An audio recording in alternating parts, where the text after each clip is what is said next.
worship. I was made to bless your name.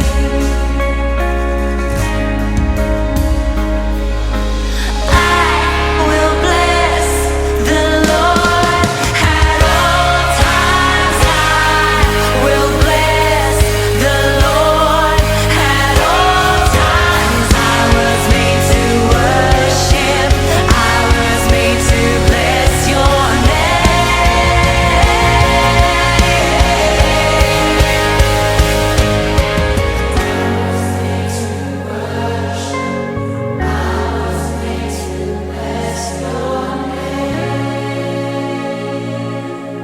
We give you praise.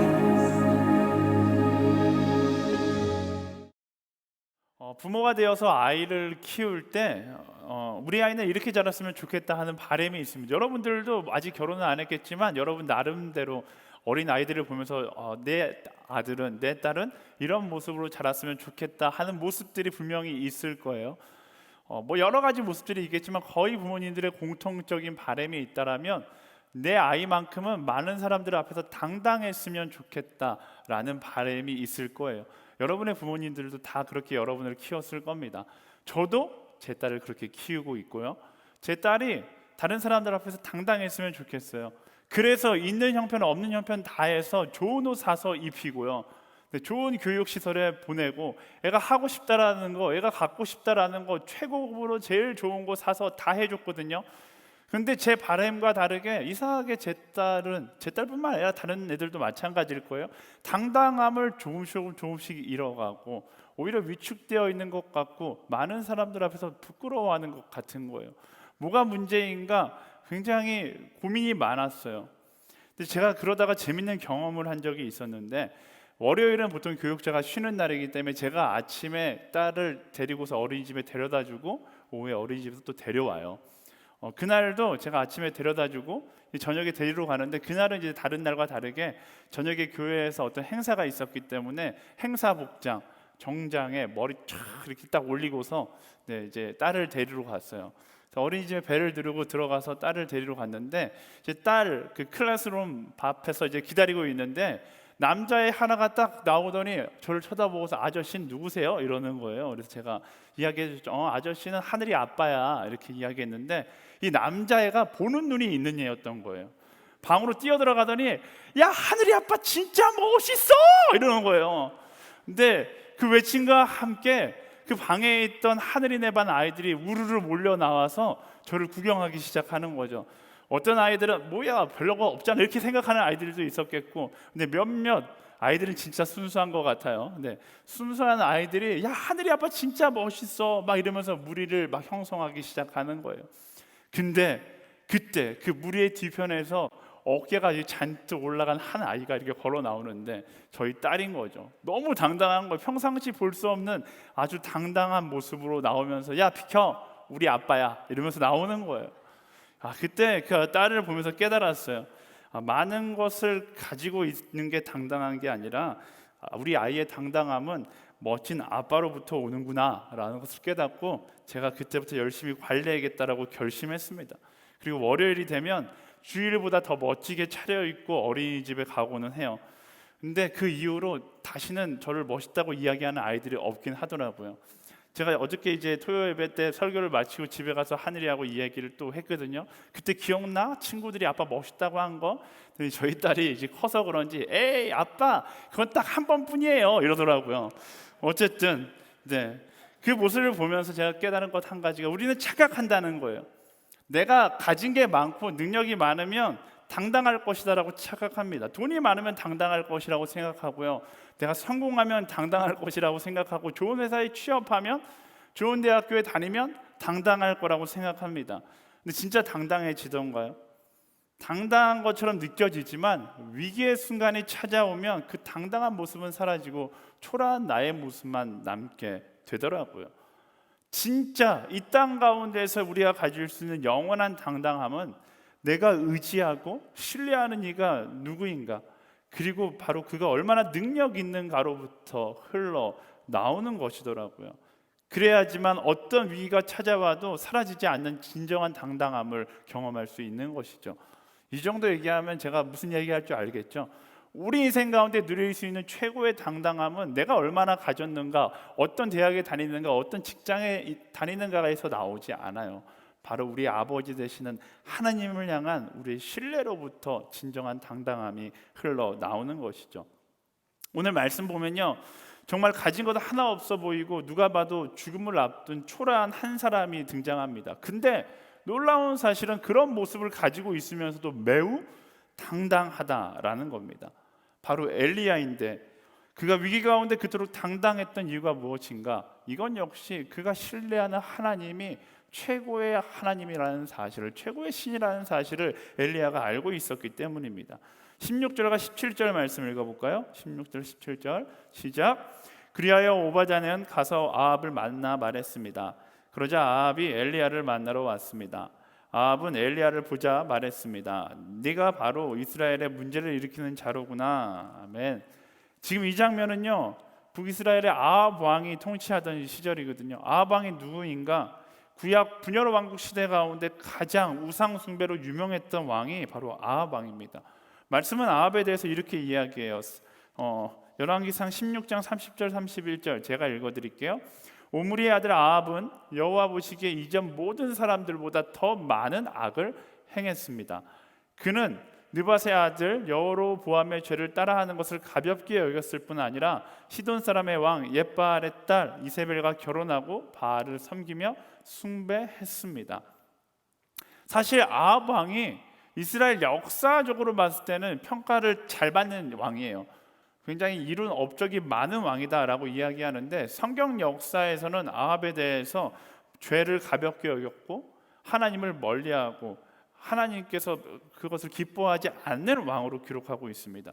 또 그가 우상 숭배를 함으로써 그 자신만 우상 숭배를 한 게 아니라 그의 아내가 우상 숭배의 상징적인 존재였던 이세벨이었어요.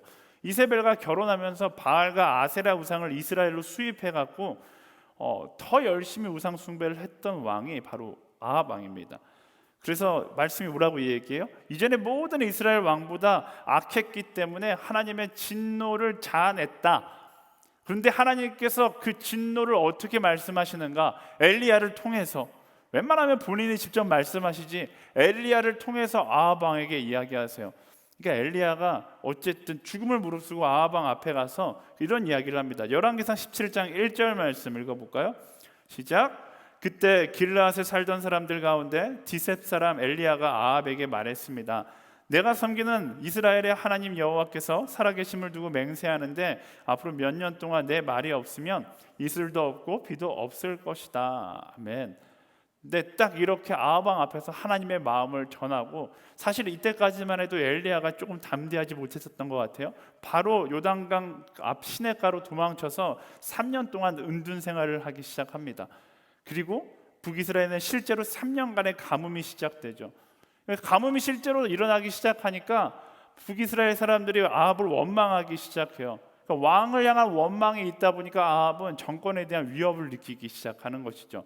그러면 어떻게 해야 돼요? 아합의 입장에선 이 모든 책임을 전가하는 게 제일 지혜로운 선택이라고 생각했겠죠. 그래서 엘리야에게 이 모든 책임을 전가하려고 하는데, 엘리야는 지금 숨어서 은둔 생활을 하고 있기 때문에 찾아도 찾을 수가 없는 거예요. 3년이 딱 지났을 때 엘리야가 아합 왕 앞에 딱 나타나자 아합이 바로 이야기하는 거예요.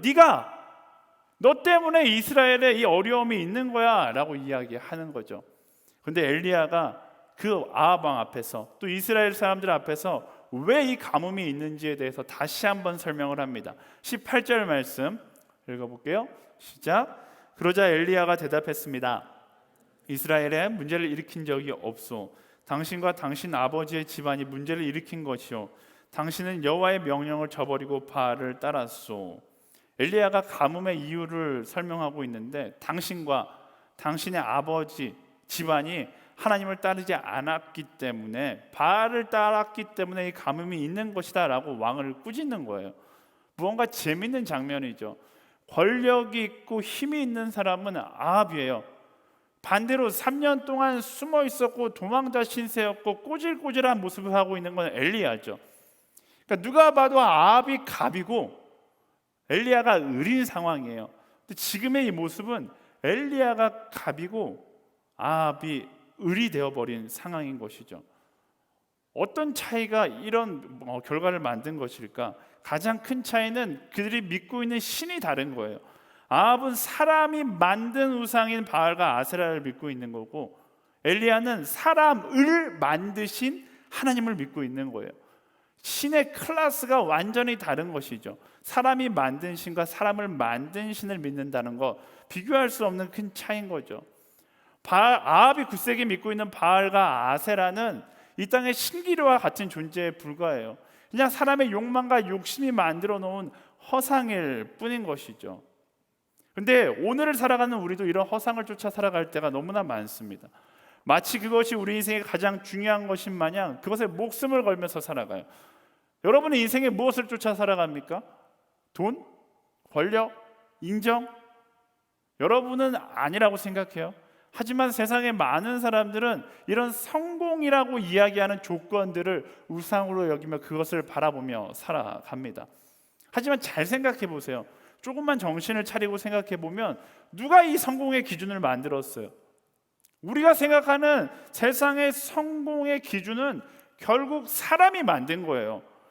우상도 결국 사람이 만든 것처럼 여러분들이, 젊은이들이 흔히 생각하고 있는 성공의 관념과 성공의 기준도 역시 사람이 만든 거죠.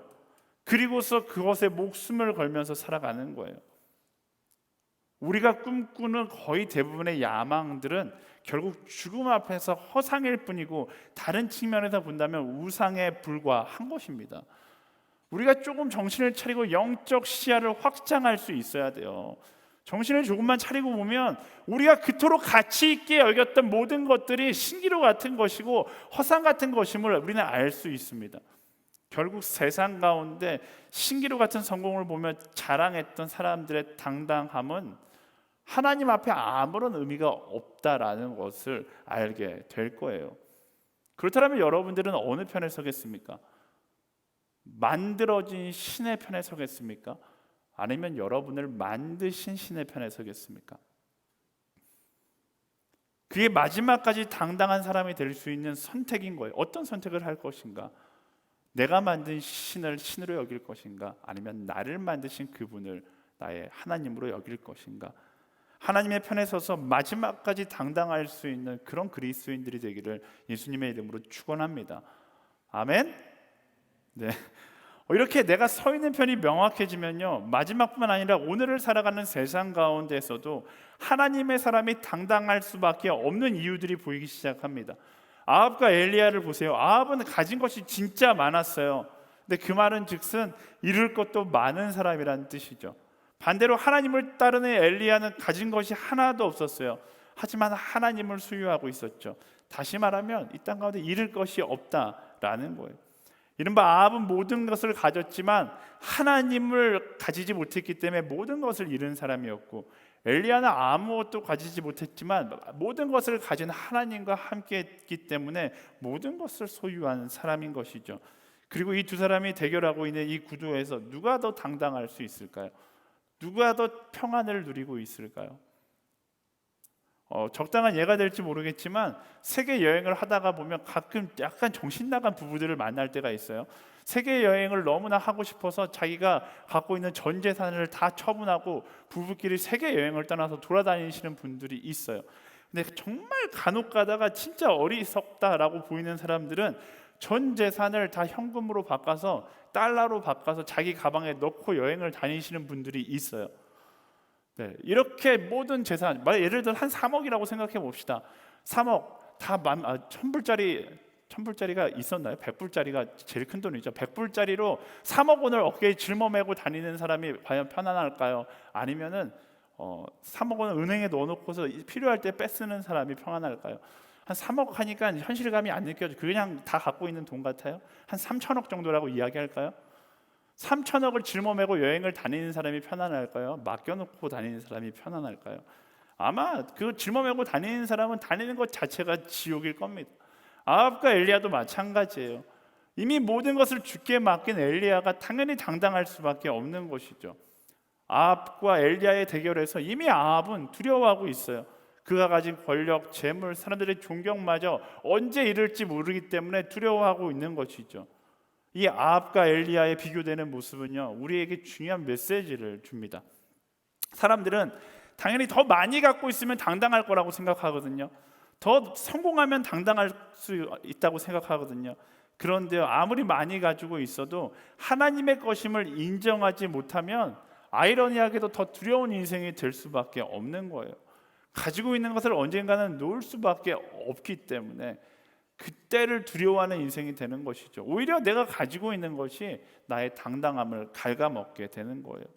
하지만 내가 가진 모든 것이 그분의 것임을 기억한다면 우리는 오히려 마지막을 기대하며 당당하게 살아가는 인생이 되는 것입니다. 그렇다면 제가 지금 재산을 모으지 말라는 것인가, 성공 그딴 거 다 집어치워 이렇게 이야기하는 것인가? 그렇지 않죠. 그게 아니라 인정하라는 거예요. 내가 가진 모든 것, 내게 주어진 모든 것이 바로 하나님의 것임을 인정하고 하나님의 방법으로 사용할 수 있는 사람이 되어야 한다라는 것입니다. 많은 것을 소유하려고 몸부림치는 인생이 아니라 내게 주어진 모든 것, 내가 갖게 될 모든 것이 하나님의 것임을 인정하는 인생이 되자는 거예요. 내 것이 아니고 그분의 것임을 인정하고 그분이 기뻐하는 선택을 하는 인생을 살아갈 때 우리는 당당한 하루하루를 살아가게 될 것입니다.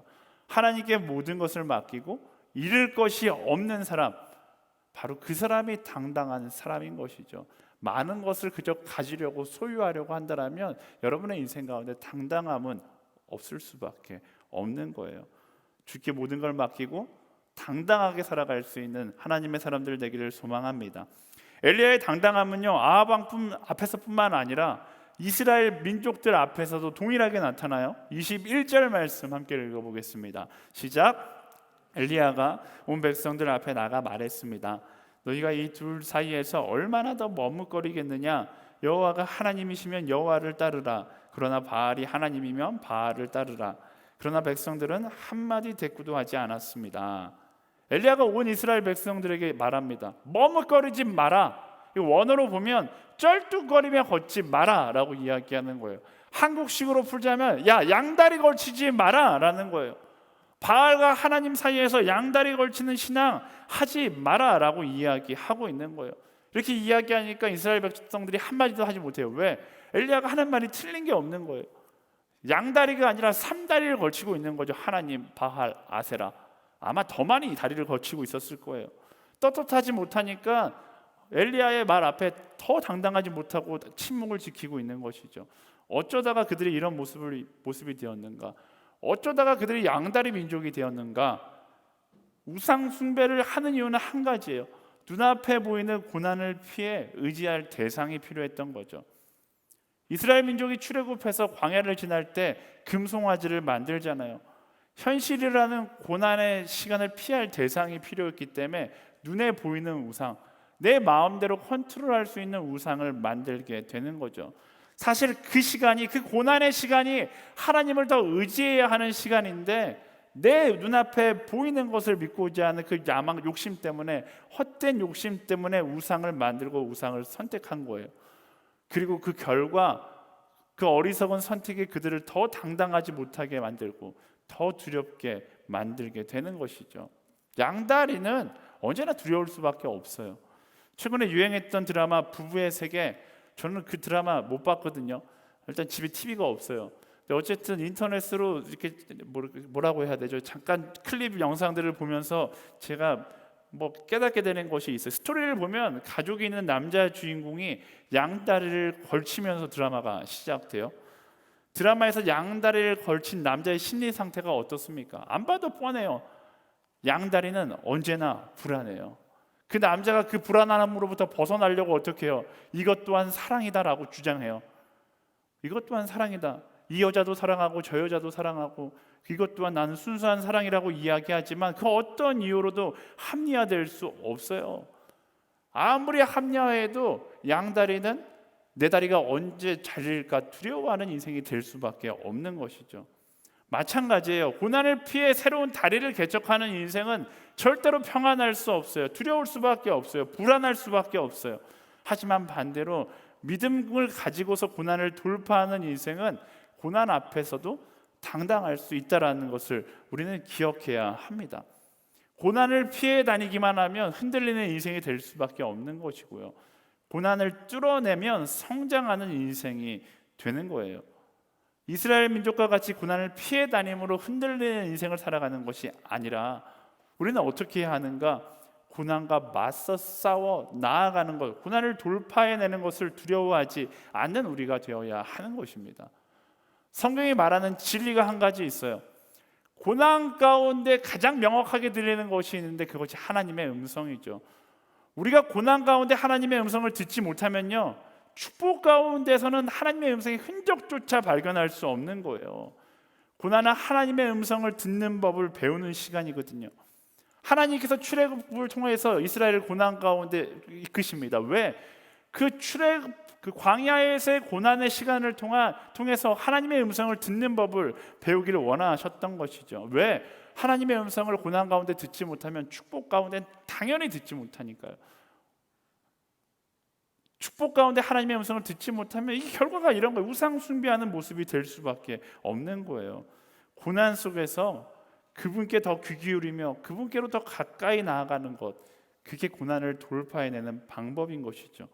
그리고 그 고난을 돌파한 경험이 쌓이면 어느 순간 주 예수와 동행하니 그 어디나 하늘나라, 그 고백이 나의 고백이 되게 되는 것입니다. 여러분, 고난 가운데 하나님께 더 집중하세요. 그리고 고난을 통해 말씀하시는 하나님의 음성을 새겨 들으세요.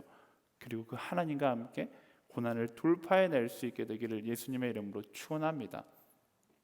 우리가 고난의 시간을 지나고 있어요. 코로나19라는 고난의 시간을 지나고 있습니다. 요즘 교회 리더십들과 이야기하다가 그런 고민을 들었어요. 고난 가운데 신앙을 잃어가는 사람들이 많다라는 이야기를 들었어요. 교회에 나오는 것이 느긋해지고 영상으로 예배를 드리다 보니까 믿어도 그만, 안 믿어도 그만, 이런 마음이 마음 가운데 든다라는 것이죠. 사랑하는 여러분, 이 예배를 참석한 여러분들을 비롯해서 이 예배를 영상으로 보고 있는 사람들, 혹은 집에서 편하게 누워서 무언가를 입에 넣고서 예배를 드리고 있는 분들, 네, 오늘 좀 세게 이야기할게요. 잘 들으세요.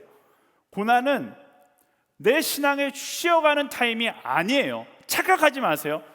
코로나19를 통해서 하나님께서 내 신앙에 쉬는 시간을 주시는구나, 그건 여러분들의 착각이에요. 편하게 쉬면서 예배하라고 고난을 주시는 하나님은 계시지 않아요. 혹은 여러분들 가운데 하나님께서 내가 순장하느라 굉장히 고생을 많이 했으니까 이번에 좀 쉬어라, 하나님께서 이렇게 말씀하신다고 생각한다면 정말 큰 착각입니다. 고난은 신앙에 쉬는 시간이 아니라 오히려 더 치열하게 싸워야 하는 시간이고, 고난의 시간을 통하여 내 신앙이 더 성장해야 하는 시간인 거예요. 쉬는 것이 아니라 오히려 더 각성해야 하는 것이고, 오히려 더 하나님께 집중해야 하는 것입니다. 이 고난의 시간을 어떻게 지내는가가 여러분 우리의 내일의 당당함을 결정하게 되는 거예요. 여러분, 느긋하게 이 고난의 시간 가운데 내 신앙생활 이럴 때 좀 쉬자, 매 주일마다 2시부터 6시까지 교회에 있는 거 너무 힘들었어, 이땐 좀 쉬어야 돼, 하나님께서 쉬라고 내게 축복을 주시는구나, 이렇게 생각하는 그 순간 여러분 인생 가운데 당당함이란 단어는 사라져버릴 겁니다. 하나님께서 주신 평안함도 사라질 거예요. 그것이 아니라 이 시간이 오히려 더 하나님께로 나아가고 하나님께로 더 집중하고, 오늘 말씀 가운데 뭐예요? 고난의 시간을 통해서 엘리야가 지금 뭘 하라는 거예요? 이스라엘 민족에게 너의 양다리, 3다리, 4다리, 5다리 다 잘라내라라고 이야기하는 거예요. 고난의 시간은 그동안 내가 옳지 못한 길을 걸어갔던 모든 것을 정리하고 하나님께 돌아가야 할 시간이다라는 것입니다. 오늘을 바라보는 지혜를 갖게 되기를 소망합니다. 코로나19라는 고난의 시간을 통하여서 사회에 숨겨져 있던 치부들이 다 드러나기 시작했어요. 우리 삶 가운데 부끄러운 모습들이 다 드러나기 시작합니다. 이단의 모습들, 동성애의 모습들, 또 내 안의 게으름의 모습들 다 드러나요. 왜 드러날까요? 이런 것들이 왜 들춰질까요? 답은 명확해요. 하나님께서 우리에게 명확하게 말씀하는 거예요. 보이지? 너의 인생 가운데 잘라내라 라고 말씀하시는 겁니다. 우리의 삶 가운데 추악한 우상의 자리를 이 고난의 시간을 지나면서 우리는 잘라내야 돼요. 잘라내기 두려울 수 있습니다.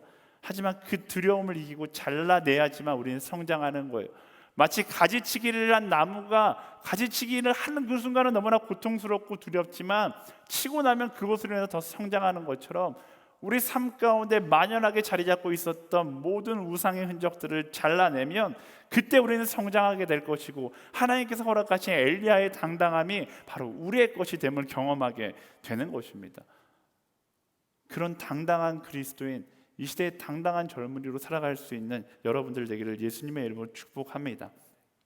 아방 앞에서 그리고 이스라엘 민족 앞에서 당당하게 나왔던 엘리야, 이제 최종전만 남았어요. 이제 실전이에요.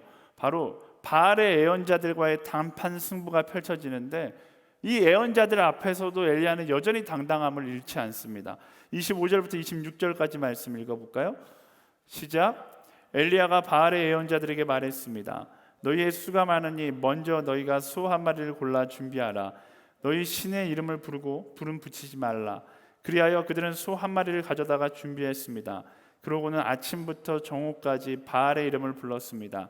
바알이여, 우리에게 대답해 주십시오. 그러나 아무 소리도 없었고 아무도 응답하지 않았습니다. 그러자 바알 예언자들은 자기들이 만든 제단 주위를 돌며 뛰었습니다. 엘리야가 이스라엘 민족들이 보는 앞에서 바알의 예언자들에게 이렇게 이야기합니다. 소 한 마리 준비한 다음에 너희 모두가 850명 너희 모두가 제사를 드려라. 그렇다면 너희 신이 그 제물에 불을 붙이는지를 보자.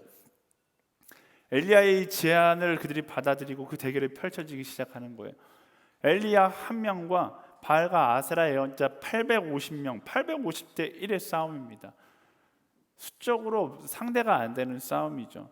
이 상대가 안 되는 싸움에도 불구하고 엘리야는 조금의 위축됨도 없이 당당합니다. 그리고 오히려 엘리야는 그들을 비웃기 시작해요.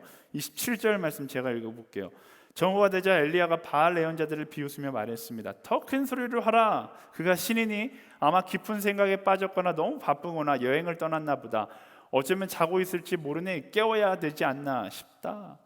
엘리야가 850명의 예언자들의 스케일 있는 제사 앞에서 당당함을 잃지 않아요. 조금도 위축되지 않아요. 왜냐하면 그들이 섬기는 바알 신과 아세라 신, 말씀드렸잖아요.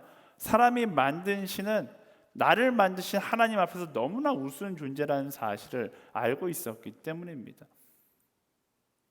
조금 더 쉽게 이야기하자면 바알의 예언자들은 자기들이 신을 만들어 놓고 나를 위해 사는 목적을 가지고 사는 사람들이었고, 엘리야는 주를 위해 사는 사람이었기 때문에 이 싸움은, 이 대결은 처음부터 이미 엘리야의 승리가 점쳐진 싸움이었던 거예요. 바알 예언자들의 삶의 목적은 내가 사는 것에 있었어요. 이제까지 그들이 진짜 잘 살았거든요. 말씀에 보면 이세벨과 아합 왕과 함께 식탁에 앉아있던 사람들이 이 거짓 예언자들이었어요. 그런데 지금 인생의 위기가 찾아온 거예요. 3년 동안 잘 먹고 잘 살았는데 여기서 무언가 하지 않으면 좀 죽을 위기가 찾아온 거죠. 그래서 어떻게 해요? 28절과 29절 말씀 읽어볼까요? 시작. 그러자 그들은 더 큰 소리를 질러대며 자기들의 관습대로 피가 흘러나오기까지 칼과 창으로 자기 몸을 찔러 상하게 했습니다. 정오가 지나고 저녁 곡식 제사를 드릴 때까지 바알 예언자들은 계속 미친 듯이 날뛰었습니다. 그러나 아무 대답이 없었고 아무 소리도 없었고 그 누구도 돌아보지 않았습니다. 그들이 자기 몸을 찔러 상하게 하고 미친 듯이 날뛰었다라고 이야기해요. 왜 이렇게 하는 거예요? 아이러니하게도 그들이 살기 위해서 이 몸부림치는 거예요. 지난 시간 잘 지냈는데 오늘 여기서 망치면 우린 죽는다. 죽음이 눈앞에 보이기 시작하니까 여기서 무언가 보여야 되는데 그 두려움에 쫓겨서 이런 행동을 취하기 시작한 겁니다. 두려우면 두려울수록 더 격렬하게 이런 춤사위를 벌이기 시작하는 거예요. 감정에 취하지 않고서는 이 두려움을 견딜 수 없으니까 마치 사람들이 술에 취하듯 감정에 취해서 더 격렬하게 제사를 드리는 겁니다. 하지만 엘리야는 달라요. 긴장하지도 않아요. 아주 평안합니다. 왜냐하면 엘리야는 내가 살고자 하는 것이 아니라 이스라엘 민족을 살리고자 했기 때문에 그래요. 바알의 예언자들은 내가 살고자 몸부림치지만 엘리야는 지금 내가 살고자 하는 것이 아니라 이스라엘 민족, 하나님의 백성들을 살리고자 이 자리에 서 있기 때문에 그렇습니다. 만약 애초부터 엘리야가 내가 살고자 했다면 이 자리에 나오지 않았겠죠. 그는 자기가 사는 것에 관심이 있기보다 이스라엘 민족을 이 우상 숭배라는 영적 죽음으로부터 살리는 것에 그의 모든 관심이 맞춰져 있었던 거예요. 그리고 그 엘리야의 마음은 곧 하나님의 마음이었던 것이죠. 아합과 아세라의 예언자 850명과 엘리야의 대결. 여기에서 우리에게 주는 메시지는 뭡니까? 바로 오늘을 살아가는 우리 삶의 목적이 어디에 있는가, 그것을 확인하라는 거예요. 여러분의 삶의 목적은 어디에 있습니까? 무엇을 위해 살고 있습니까? 그것이 우리 삶의 당당함을 결정하는 거예요. 단순히 내가 이 땅 가운데 내가 잘 살기 위해 살아간다면 우리는 살기 위해 몸부림치는 바알의 제사장들의 모습을 하며 살아갈 수밖에 없어요. 하지만 내가 주를 위해 살아간다면 엘리야의 당당함이 나의 하루 가운데, 나의 인생 가운데 드러나기 시작하는 것입니다. 많은 사람들이 세상 가운데 살려고 몸부림치는 인생을 살아가요. 왜? 내가 살기 위해서 살기 때문에 그래요. 하지만 그리스도인들은 내가 살기 위해 사는 인생이 아니라 사람을 살리는 인생을 살아가야 하는 거예요. 여러분, 말씀을 통해서 매주 설교 가운데 항상 이야기하잖아요. 우리 삶의 이유는요, 내가 잘 사는 곳에 있지 않습니다. 우리는 엘리야처럼 죽어가는 그의 백성을 살리는 것이 우리 인생의 목적인 거예요. 그리고 내 인생이 그 살리는 것을 위해 가장 적합한 목적을 위해 사용될 때 우리는 가장 후회 없는 삶을 살았다 평가되는 것이고요, 가장 당당한 하루하루를 살아갈 수 있게 되는 것입니다. 나를 위해 살 것인가, 아니면 하나님의 백성을 위해 살아갈 것인가? 내가 살고자 살아가는 것인가, 아니면 주를 위해 살고자 살아가는 것인가? 그 갈림길에서 내가 어떤 길을 선택하는가가 나의 당당함을 결정하는 거예요. 사랑하는 여러분, 내가 살고자 하는 인생이 아니라 하나님의 사람들, 영적으로 죽어가는 세상 가운데 수많은 영혼들을 살리는데 우리의 삶, 우리의 인생을 드릴 수 있는 우리 모두가 되기를 소망합니다. 그때 우리는요, 비로소 당당하게 살아가는 하나님의 사람들이 될 것입니다. 오늘 말씀을 준비하면서 인류 역사상 가장 당당하셨던 분이 떠올랐어요. 누군지 말 안 해도 다 알 거예요. 예수님. 그분은 모든 것이 다 하나님의 것임을 알고 계셨기에 어떤 권력 앞에서도 당당하셨고, 고난을 뚫어내며 하나님의 계획을 걸어갔기에 언제나 당당하셨으며, 십자가 위에서 우리를 살리는 것이, 그가 사는 것이 목적이 아니라 우리를 살리는 것이 그가 이 땅에 온 이유라는 사실을 알고 있었기 때문에 십자가 위에서 죽음 앞에서조차 당당하셨습니다. 그리고 예수님은요, 우리가 그 사랑하는 자의 당당함을 이 땅 가운데서 이어가기를 원하시는 것이죠. 여러분의 삶의 자리에서 당당함을 지켜가고 있습니까? 아니면 잃어가고 있습니까? 엘리야의 당당함이, 예수 그리스도의 그 당당함이 우리 삶 가운데 오롯이 전승되기를 소망합니다. 두려워할 것은 우리가 아니라 세상이고요, 세상을 두려워하는 것이 아니라 세상이 두려워하는 한 사람으로 살아가는 것이 우리 모두가 되어야 하는 것이죠. 어떻게요? 제가 설교할 때 이 말을 너무 많이 하는데 간단해요. 어렵지 않아요. 세상이 만든 우상이 아닌 나를 만드신, 내가 만든 신이 아니라, 내가 만든 성공이 아니라 나를 만드신 그 하나님을 신뢰하고 내 삶의 모든 것이 하나님의 것임을 인정하고 내 앞에 놓인 고난을 돌파하면서 이 고난의 시간 모아낸 거예요. 내 삶 속에 만연해 있는 우상들을 다 제거하는 거예요. 나의 양다리를 다 잘라내고, 그러므로 성장하는 것이죠. 그리고 나를 위해 사는 것이 아니라 주를 위해 살아가는 거예요. 그렇다면 당당하지 말라고 해도 당당할 수밖에 없는 인생이 되는 것입니다. 사랑하는 여러분, 우리는요, 원래부터 당당한 존재로 창조되었어요. 당당한 것이 이상한 것이 아니라 당연한 것입니다. 그 당연한 당당함을 가지고 세상 가운데 살아갈 수 있는 그런 하나님의 사람들이 되기를 예수님의 이름으로 축원합니다. Like Jesus, 예수님처럼 마지막 순간까지 죽음 앞에서조차 당당할 수 있는 그런 그리스도인이 되는 것, 그게 우리 모두의 꿈이 되기를 간절히 소망합니다. 우리 함께 찬양하며 우리 마음을 주님께 올려드리며 나아가겠습니다. 세상의 유혹 시험이 내게 몰려올 때에 나의 힘으로 그것들 모두 이길 수 없네. 거대한 폭풍 가운데 위축된 나의 영혼, 어찌할 바를 몰라 헤매이고 세상의 유혹 시험이 세상의 유혹 시험이 내게 몰려올 때에 나의 힘으로 그것들 모두 이길 수 없네.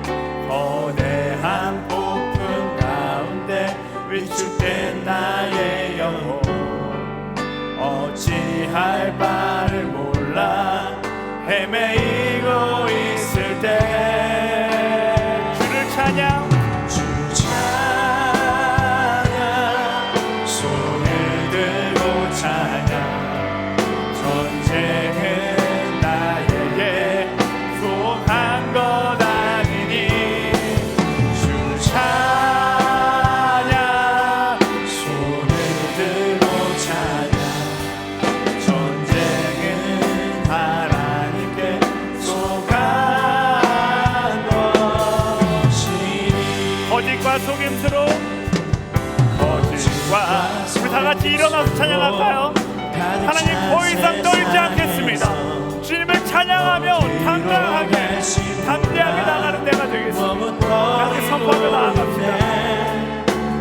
중에 원세 잡은 자 지금도 우리들 실패와 절망으로 넘어뜨리려 하네. 주 찬양 손을 들고 찬양 전쟁은 나에게 속한 것 아니니 주 찬양 손을 들고 찬양 전쟁은 하나님께 속한 것이니 주위를 둘러보면 아무도 없는 듯 믿음의 눈을 들면 보이는 분 계시네. 지금도 내 안에서 역사하고 계시는 사망과 어둠의 권세 물리치신 예수님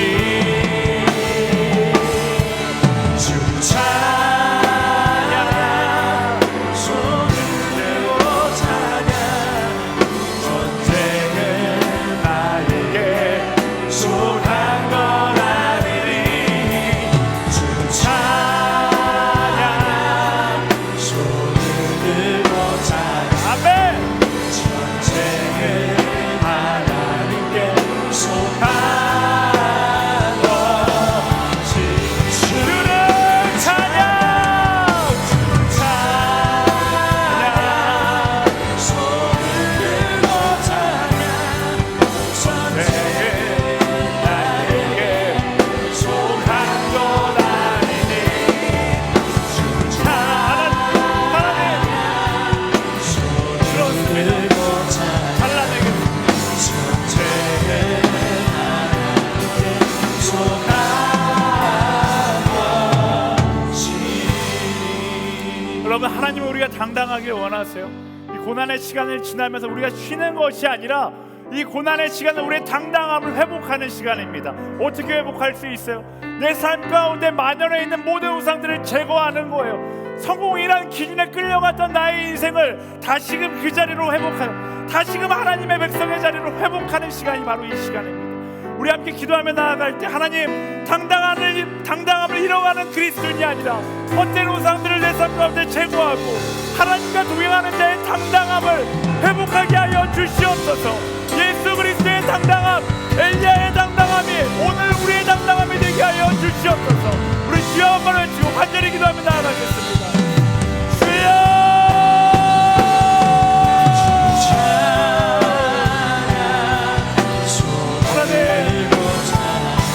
우리가 무엇을 바랍니까? 왜 헛된 우상들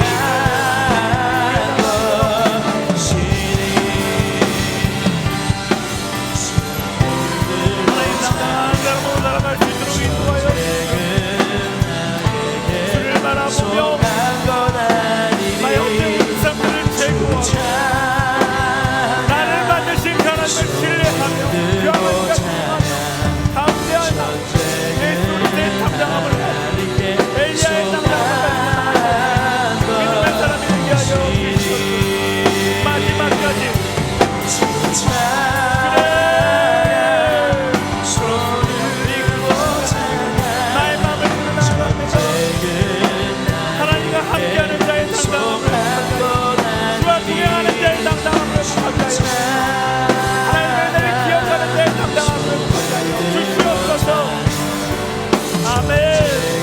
아멘.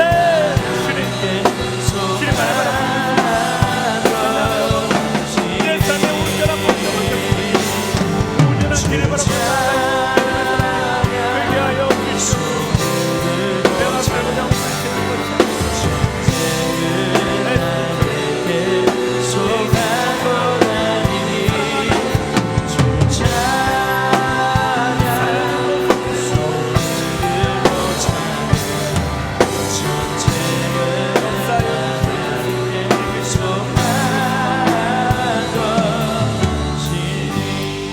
한 번 더 기도하며 나아갈 때 하나님 내 인생 전부를 다해서 나를 위해 살아가는 것이 아니라 예수님처럼 마지막 그 순간까지 사랑하는데 나의 인생 전부를 사용할 수 있는 자가 되게 하여 주시옵소서. 사랑하는 자의 당당함이 우리 안에 있게 하여 주시옵소서. 사람을 살리는 자의 당당함이 나의 고백이 되게 하여 주시옵소서. 세상에 끌려가는 인생이 아니라 세상 가운데 나 혼자 살고자 몸부림치는 우상 숭배자의 모습으로 살아가는 것이 아니라 예수 그리스도처럼 엘리야처럼 믿음의 선배들과 같이 사람을 살리는 하나님의 백성들을 살리는데 나의 인생 전부를 드릴 수 있는 그런 당당한 한 사람으로 주님 살아가게 하여 주시옵소서. 소망하는 자마다 우리 주여 한 번에 지금 기도하며 나아가겠습니다. 주여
하나님께서 우리에게 물으십니다. 너가 세상적으로 성공하지 못해도 사랑하는 인생을 살아간다면 만족할 수 있겠냐? 너가 좋은 직장에 가지 못한다 할지라도 사람을 살리는 인생이 된다면 만족할 수 있겠냐? 너가 아무것도 가지지 못한 엘리야 같은 삶을 살아간다 할지라도 나와 동행한다라면 기뻐할 수 있겠냐? 너의 손에 아무것도 주지 못한다 할지라도 나와 함께 가장 낮은 곳으로 갈 수 있겠냐? 그 질문에 대해 대답하지 못한다라면 어쩌면 우리는 우상을 섬기고 있는 삶일지 모릅니다. 그 질문에 조금이라도 머뭇거린다라면 우리는 지금 잘라내야 될 우상들과 함께 있는지 모릅니다. 이 고난의 시기 가운데 하나님 우리에게 간절히 원하고 계십니다. 잘라내라. 잘라내라. 성공이라는 우상, 물질이라는 우상, 사람의 인정이라는 우상 잘라내라. 이 고난의 시기 가운데 그것들을 다 잘라냈을 때 우리는 그동안 경험하지 못했었던 하나님과 동행하는 자의 당당함을 경험하게 될 것입니다. 우리 마지막으로 잠시 한번 조용히 기도하며 나아갈 때, 하나님, 나의 삶 가운데 인정하고 싶지 않았지만 너무나 많은 우상들이 있었음을 고백합니다. 그래서 잘라낼 용기가 없을 수도 있습니다. 성령님, 나와 함께 하셔서 용기를 허락하시고 잘라내게 하여 주시옵소서. 주님만으로 만족하며 주님과 동행하는 것을 기쁨으로 여기는 리얼 100%짜리 순도 그리스도인으로 살아갈 수 있도록 나를 만들어 주시옵소서. 함께 기도하며 나아가겠습니다. 하나님, 너무나 많은 우상이 있었습니다. 우리 안에 너무나 많은 우상들이 있습니다. 아무도 인정해주지 않더라도 사랑하겠네. 아멘. 아무런 물질도 없다 할지라도 사랑할 것인가. 아멘. 빛도 없고 영광도 없는 그 길을 할지라도 나의 사랑하는 백성을 살리는 것이라면 나아가겠느냐. 아멘. 아멘. 놓지 못하는 것으로 인하여 피해 다닐 수밖에 없었던 우리의 과거의 모습을 용서하여 주시옵소서. 담대하게 주님과 동행하며 감사하며 기뻐하며 나아갈 수 있는 내가 되기를 소망합니다. 주님, 어렵죠. 그거 선택하는 거 쉽지 않죠. 두렵죠. 그게 당연하죠. 하지만 잘라내야 할 것을 잘라내지 않는다라면 더 큰 두려움에 놓이게 될 겁니다. 주님, 잘라낼 수 있는 용기를 허락하여 주십시오. 돈이라는 우상, 성공이라는 우상,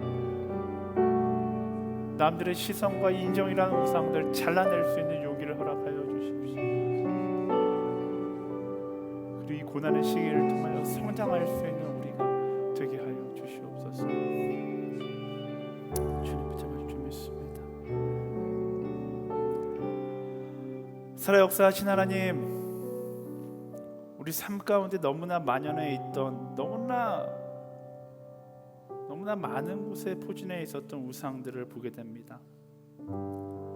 성공이라는 우상들, 돈이라는 우상, 사람들의 시선이라는 우상과 인정이라는 우상들, 너무나 부끄러운 것이라서 고백조차 하지 못했고 인정할 수 없었던 내 삶에 숨겨져 있던 우상들을 이 고난의 시간을 지나면서 우리는 보게 됩니다. 하나님, 그리고 그것을 잘라내라고 말씀하시는 하나님의 음성이 너무나 명확하게 들림을 고백합니다. 그 말씀에 아멘으로 순종하며 그것들을 내려놓고 잘라내고 하나님을 따라 나아갈 수 있는 믿음의 사람들이 되게 하여 주시옵소서. 이제 우리의 당당함을 회복하기를 소망합니다.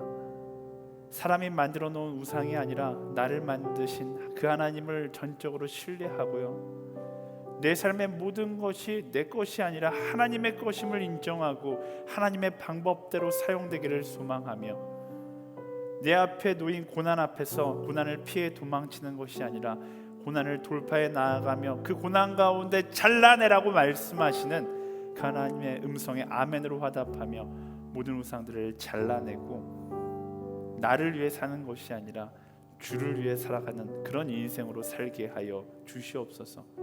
당당한 것이 이상하게 여겨지는 것이 아니라 창조하신 대로 당연한 것으로 여겨지는 그런 그리스도인으로 살아가게 되기를 주님 소망합니다. 두려워하지 않게 하여 주시고 세상 가운데 담대함을 가지고 나아가는 믿음의 사람, 이 시대의 엘리야로 like Jesus, 예수 그리스도를 닮은 한 사람으로 살아갈 수 있도록 주님 인도하여 주시옵소서. 그렇게 일하실 하나님께 모든 것을 맡겨드립니다. 주님 주신 은혜 감사하여 우리가 물질을 구별하여 주님께 드리며 나아갑니다. 이 모든 것들 사용되는 곳곳마다 이건 역시 나의 이름이 아니라 주 예수 그리스도의 이름만이 선포되어지고 하나님의 영광만이 드러나는데 사용되게 하여 주시옵소서. 그렇게 일하실 하나님께 모든 것을 맡겨드리며 지금 우리 주 예수 그리스도의 은혜와 하나님의 사랑과 성령의 교통하심이 잃어버린 당당함을 다시 되찾기 소망하는 하나님의 사람들 가운데, 열방 가운데 그 당당함을 가지고 복음을 이야기하고 있는 모든 선교사들 가운데 지금부터 영원까지 함께하기를 간절히 축원하옵나이다. 아멘.